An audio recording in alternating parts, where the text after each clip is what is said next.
চট্টগ্রামে একটি বিশ্ববিদ্যালয় প্রতিষ্ঠার দাবি দীর্ঘদিনের ছিল। ১৯৫৮ সালে তৎকালীন পাকিস্তানের রাষ্ট্রপতি আইয়ুব খান এই দাবি বিবেচনার আশ্বাস দেন।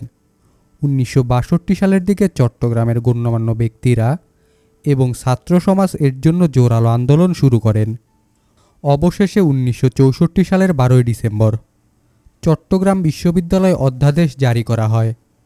১৯৬৪ সালের ২৯ আগস্ট বর্তমান হাটহাজারী উপজেলার ফতেহপুর মৌজায় বিশ্ববিদ্যালয়ের ভিত্তিপ্রস্তর স্থাপন করা হয়। ১৯৬৬ সালের ১৮ নভেম্বর আনুষ্ঠানিকভাবে বিশ্ববিদ্যালয়ের যাত্রা শুরু হয়। মাত্র ২০০ জন শিক্ষার্থী এবং ৭ জন শিক্ষক নিয়ে যাত্রা শুরু হয়েছিল। প্রখ্যাত ইতিহাসবিদ ও শিক্ষাবিদ ডক্টর আজিজুর রহমান মল্লিক ছিলেন এই বিশ্ববিদ্যালয়ের প্রথম উপাচার্য।